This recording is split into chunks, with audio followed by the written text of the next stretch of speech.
Bom, começamos a falar semana passada da demonstração dos fluxos de caixa. Esse é um tema de extrema relevância para a empresa, primeiramente porque hoje há uma imposição legal, ou seja, a lei determina que alguns grupos de empresas se obrigam a elaborá-lo. Empresas de grande porte ou empresas que tenham capital aberto.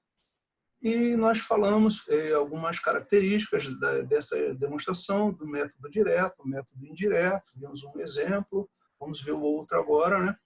Mas é importante a gente destacar algumas outras características desse tema para nos ajudar a assimilar bem o conteúdo. Quando a gente fala da contabilidade, nós vamos falar da demonstração de fluxo de caixa. Quando se fala em fluxo de caixa, nós estamos falando efetivamente de ingresso ou saída de numerário no caixa da empresa. Tá? Então, quando falamos em fluxo de caixa, qual foi o volume de entrada de dinheiro e o volume de saída? Quando se fala em volume de entrada, qual é a origem desse recurso? Como ele surgiu esse dinheiro no caixa da empresa? E quando se fala no fluxo de caixa de saída, onde eles foram aplicados, como nós gastamos aquele recurso que entrou no caixa da empresa.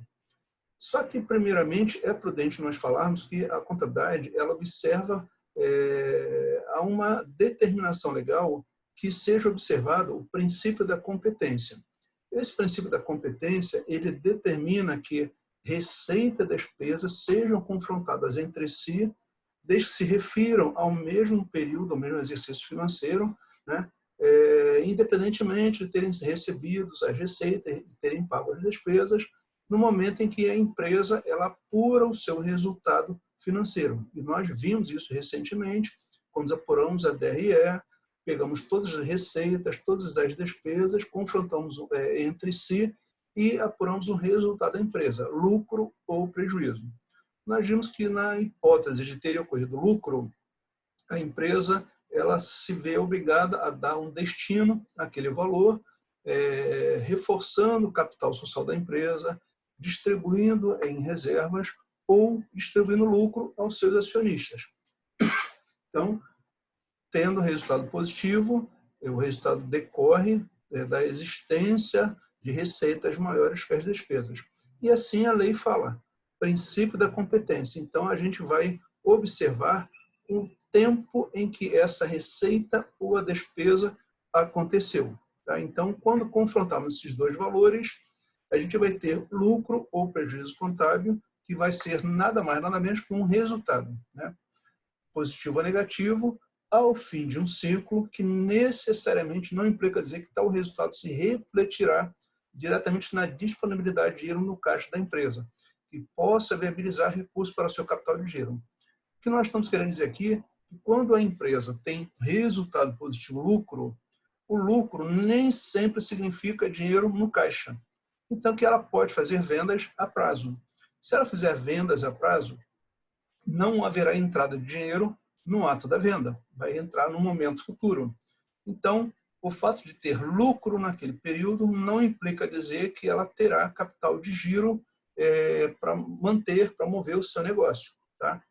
E isso que nós vamos ver, esse vai ser a função do DFC para a gente apurar essa discrepância que tem entre essas duas possibilidades.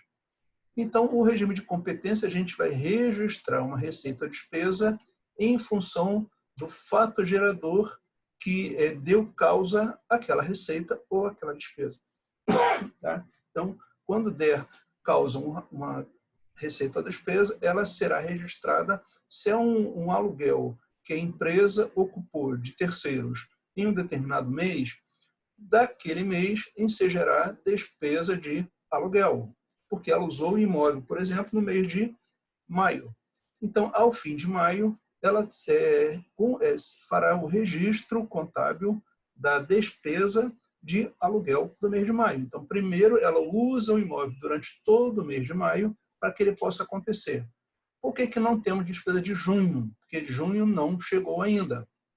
Quando chegar o mês de junho e transcorrer o mês de junho, nós teremos caracterizado a utilização do imóvel de terceiros e assim nascerá para a obrigação uma despesa que ela terá que pagar e para o dono do imóvel nascerá naquele momento, ao final de junho, a receita do mês de junho. Então, a gente vai precisar esperar que um fato aconteça para que consumir um serviço ou utilizar um produto para que possa assim nascer uma receita ou despesa. E assim diz a competência, tá?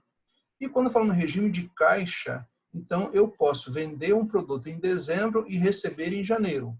Se eu vendo um produto em dezembro, receita de dezembro em função do regime de competência. Porque eu vendi e entreguei o produto em dezembro, então aquela receita pertence a dezembro. Mas se eu recebi em janeiro, pelo regime de caixa, o dinheiro entrou em janeiro. Então, eu vou apurar o resultado pelo efetivo ingresso de recurso. Então, se eu optar pelo regime de caixa, eu vou observar o momento do efetivo ingresso de dinheiro ou da saída de dinheiro do caixa da empresa. Então, regime de caixa é o efetivo ingresso ou saída do numerário. Entretanto, a nossa contabilidade, a nossa legislação obriga a que os registros contábeis se deem pelo princípio da competência. O que nós podemos ver um exemplo existe na administração pública. A administração pública, ela considera para as suas despesas o princípio da competência. E a sua receita pelo regime de caixa. Então, é como se fosse um regime misto. Isso na administração pública. As empresas privadas têm que observar os seus registros contábeis por esse método, esse princípio da competência. Tá? Bom, isso, para nós falarmos em competência, regime de caixa, quando falamos em competência, nós vamos lembrar aquela história do fato gerador. O que é um fato gerador? É uma situação descrita, aqui faltou uma letrinha D, tá? É uma situação descrita pela lei que caracteriza um fato, deixa eu voltar ela aqui, que caracteriza um fato como despesa ou receita no momento em que ocorre. Então, uma receita de venda. Quando que eu tenho uma receita de venda? Quando eu vendo um produto e entrego o produto ao meu cliente. Quando que eu tenho a despesa de salário? Eu tenho a despesa de salário quando o empregado cedeu a sua força de trabalho em um determinado período, o mês já encerrou e fechou aquele período, eu estou devendo salário ao meu funcionário. Quando é que eu tenho imposto de renda? Quando que surge a despesa com imposto de renda? Quando eu tenho renda. Se eu não trabalho, eu não tenho renda. Se eu não tenho renda, não tem que haver incidência de imposto sobre um valor que eu não recebi. Quando que eu tenho que pagar o IPVA? IPVA é Imposto a Produtos de Veículos Automotores. Quando é que eu tenho que pagar o IPVA? No momento em que eu tiver o meu veículo, deixa eu voltar aquela. Eu tenho que pagar, no momento que eu pagar que eu tiver o meu veículo, nasceu junto com a propriedade do veículo, nasceu a minha obrigação de pagar IPVA. Quando que eu tenho que pagar IPTU?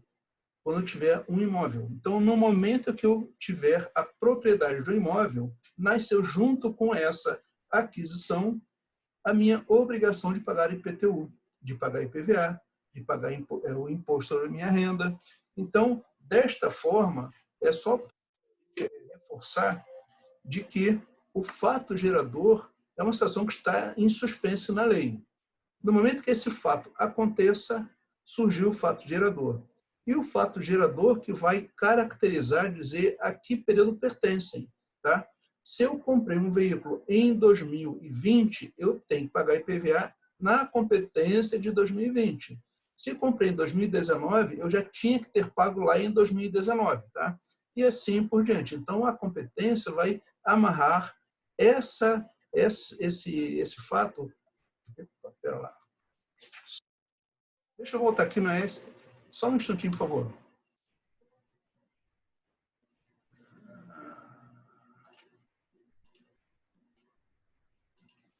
Eu vou trocar o slide. Esse aqui eu estava fazendo uns testes hoje cedo.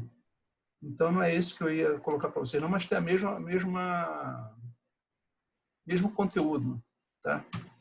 Ela está fazendo alguns testes com ele hoje pela manhã.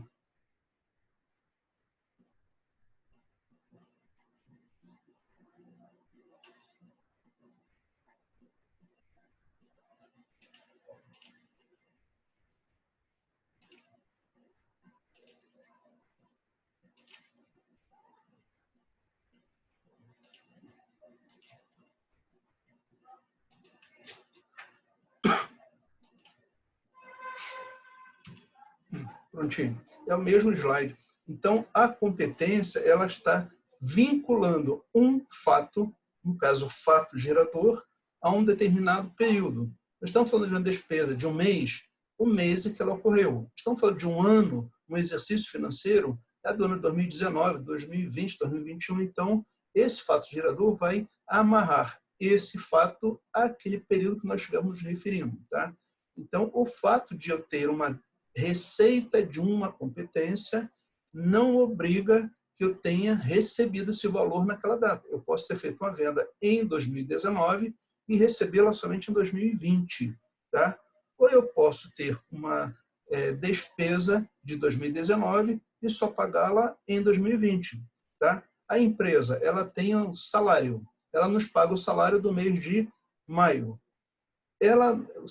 A nossa despesa, a despesa da empresa vai ser do mês de maio, efetivamente.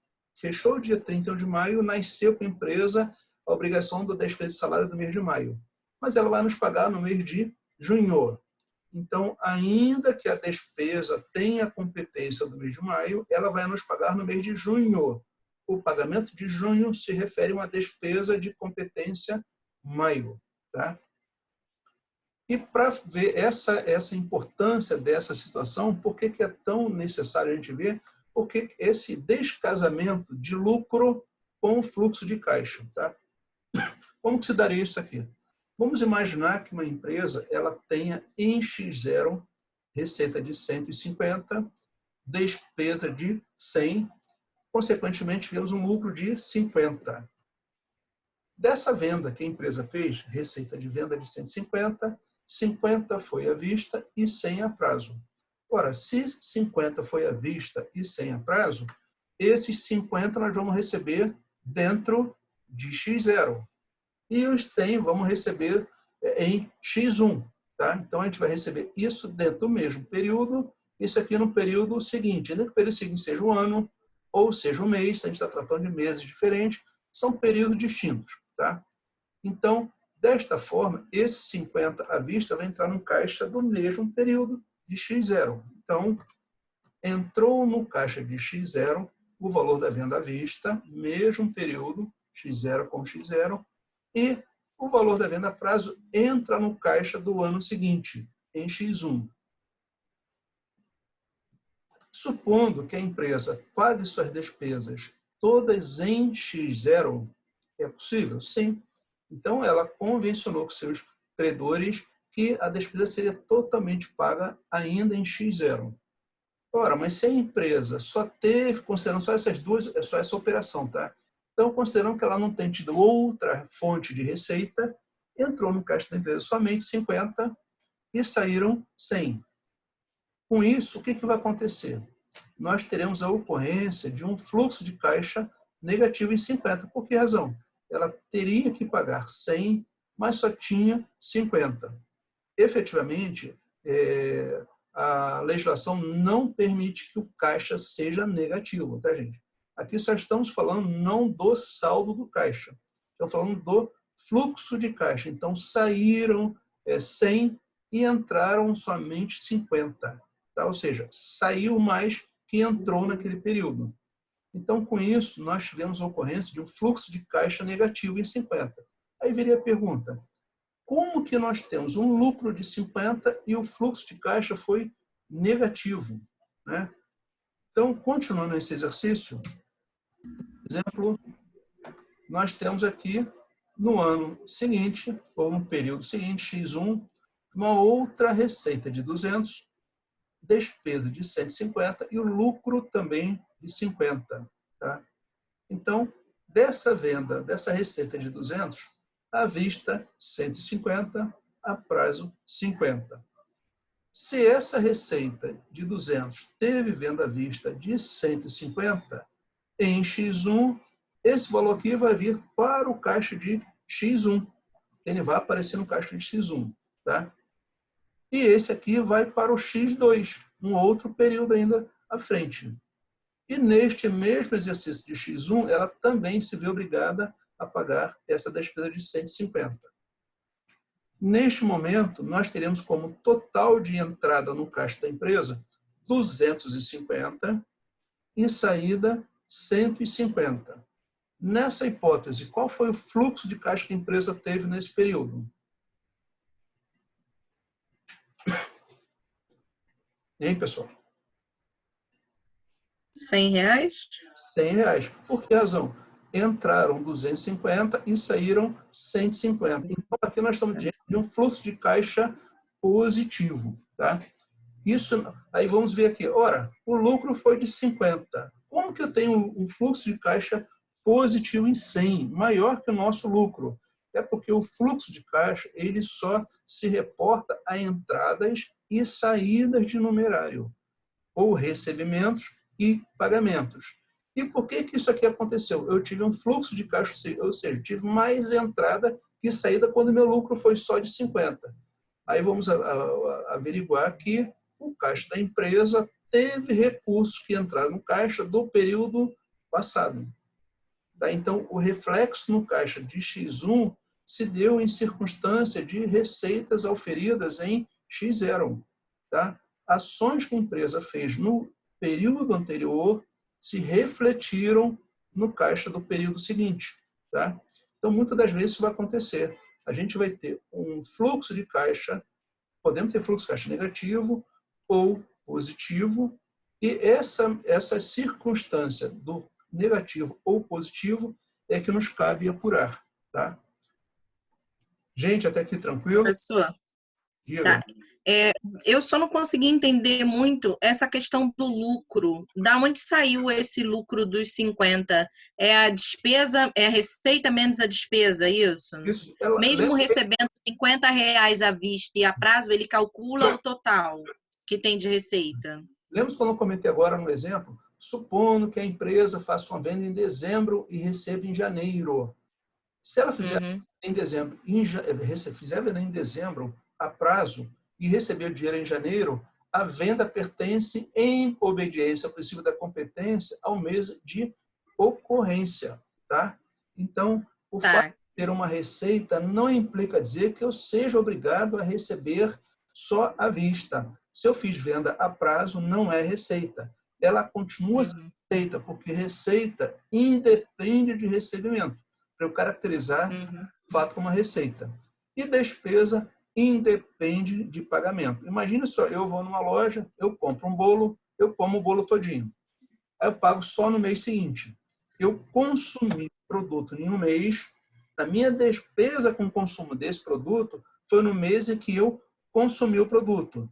Eu chego assim para você, só vou lhe pagar no mês seguinte. No mês seguinte eu vou lá e honro com minha palavra e faço o pagamento. O fato de eu ter consumido o seu produto em um mês e ter lhe pago no mês seguinte não descaracteriza para você que a sua receita com a venda desse produto se deu no mês de consumo, do meu consumo. Tá? Então, não implica dizer que eu precise de ter recebido o valor para caracterizar um fato como receita. Receita pode ser venda a prazo. Tá?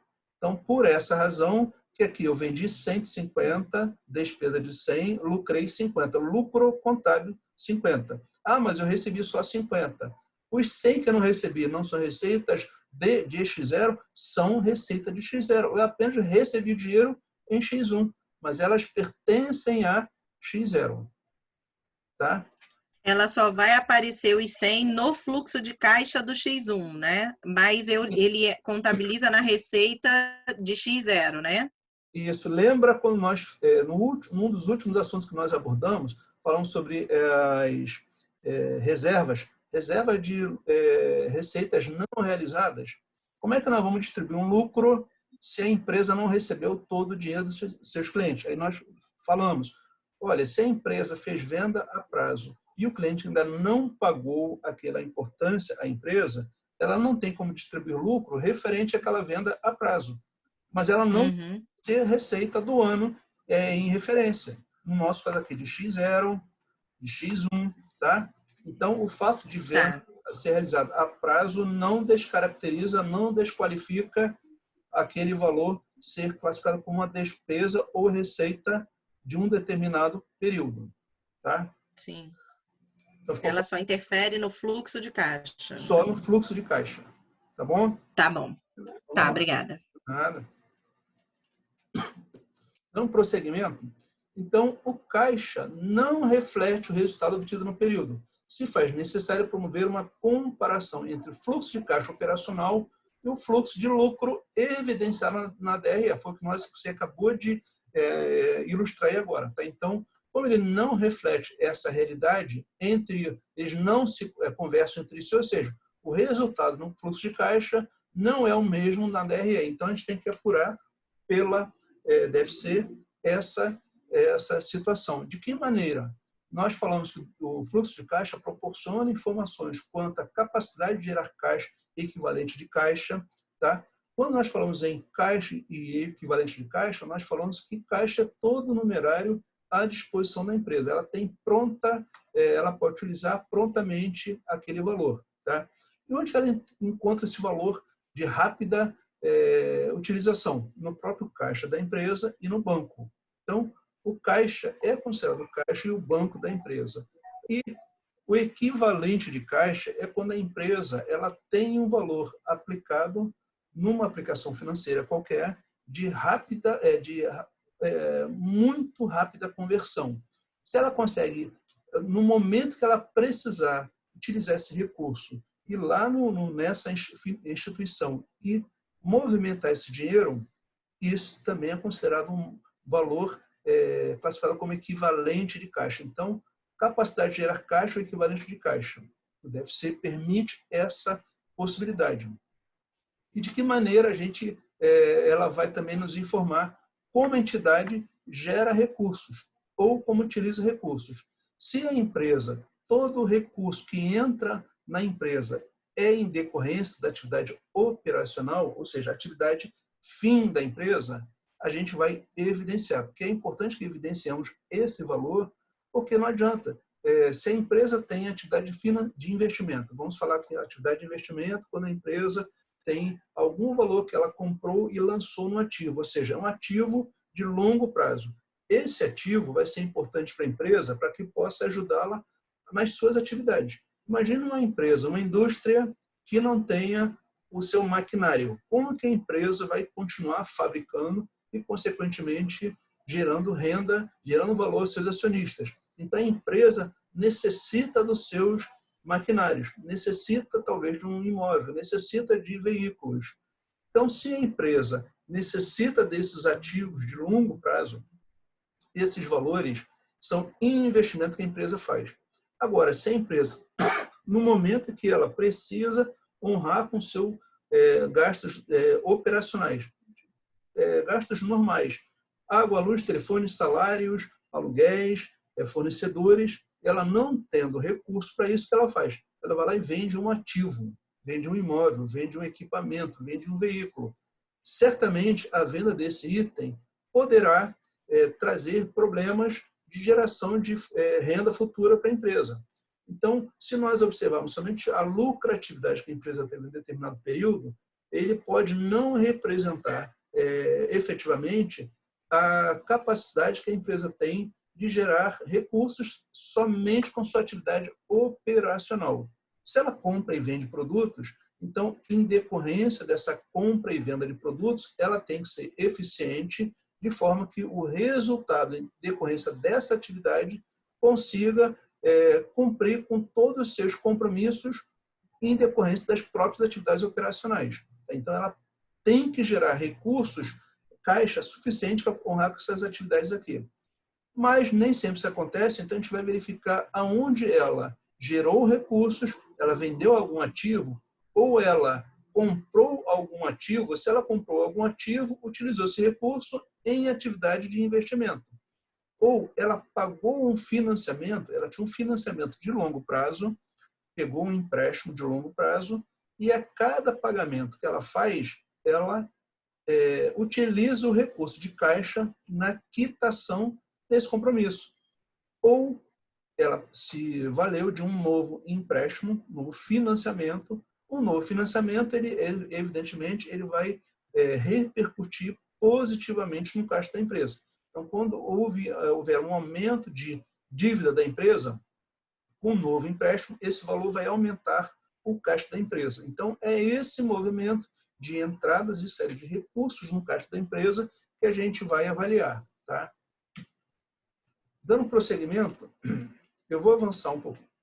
Tá? Aqui então, tem algumas definições, caixa e banco. Então, caixa e banco são tidos como caixa da empresa, dinheiro em espécie, numerário, disponível, equivalente de caixa, aplicações financeiras de curtíssimo prazo, alta liquidez, fluxo de caixa, entrada ou saída de dinheiro, ou seja, pagamento e recebimento efetivamente realizados. Tá?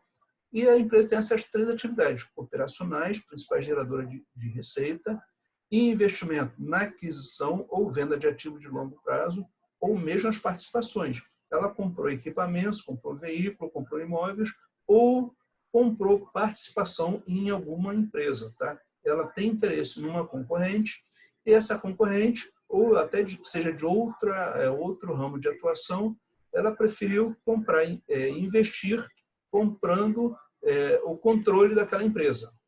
Então, esse investimento, tá, tem a ver com essa participação. Ela comprou o controle acionário de uma empresa. Então, é um investimento que ela fez. Ou atividade de financiamento, quando ela tem maior ou menor tamanho de endividamento, seja de capital de terceiros ou ingresso de capital próprio. Tá?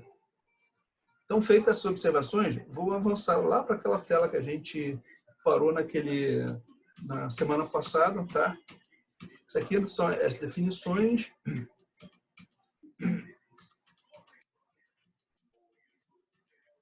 Vou avançar aqui, essas definições acabamos de ver novamente agora.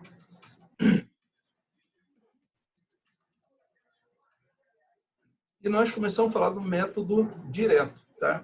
Então, do método direto, embora se tenha concluído, mas vamos só recapitular rapidamente. No método direto, a gente precisa saber como que a empresa,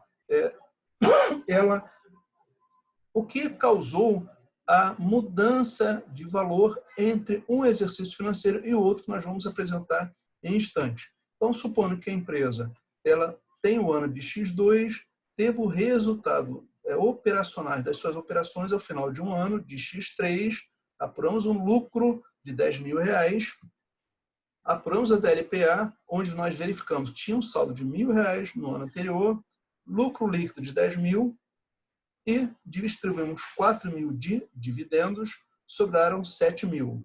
Então, agora temos como gerar um novo balanço do ano seguinte, de X3.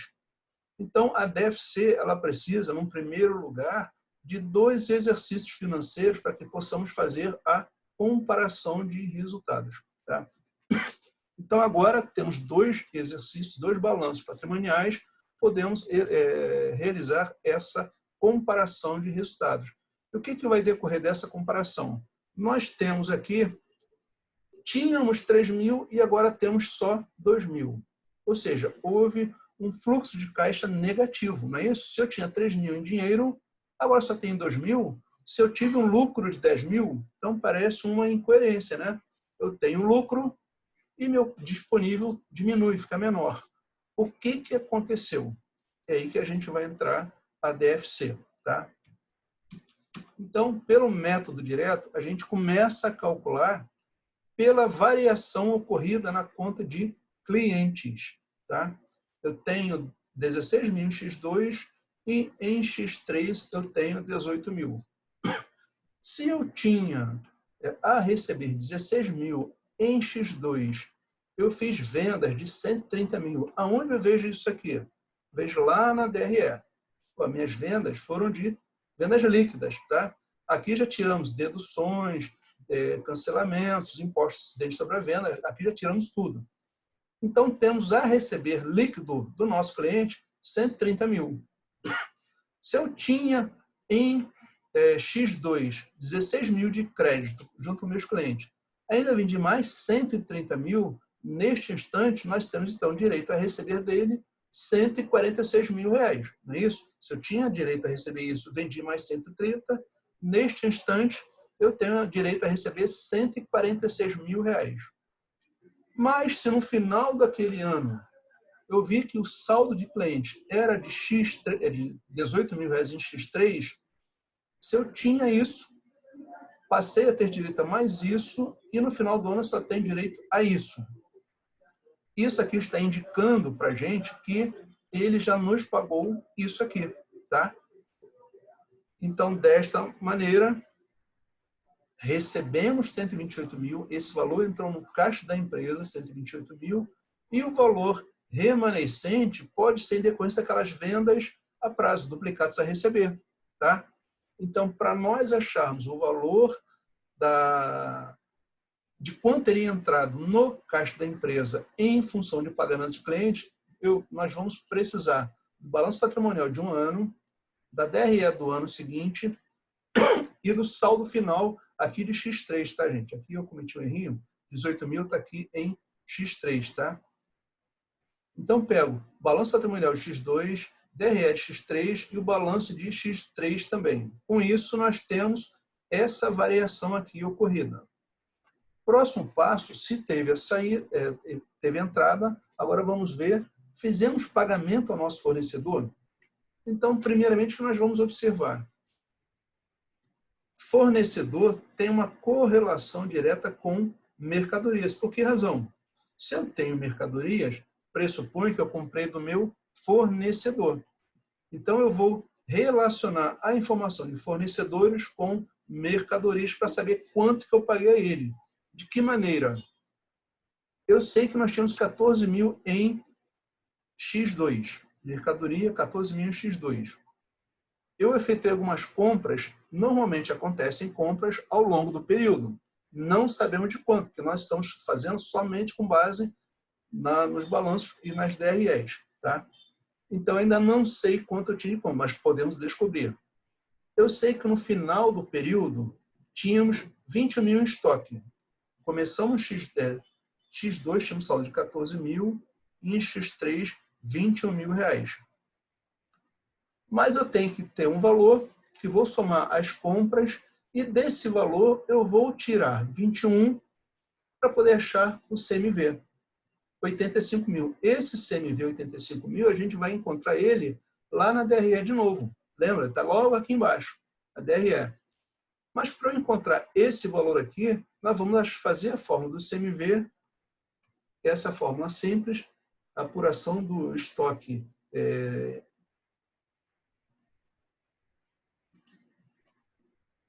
do inventário periódico. Então, para eu calcular o valor do inventário, periodicamente, de tempo em tempo, eu utilizo essa fórmula aqui.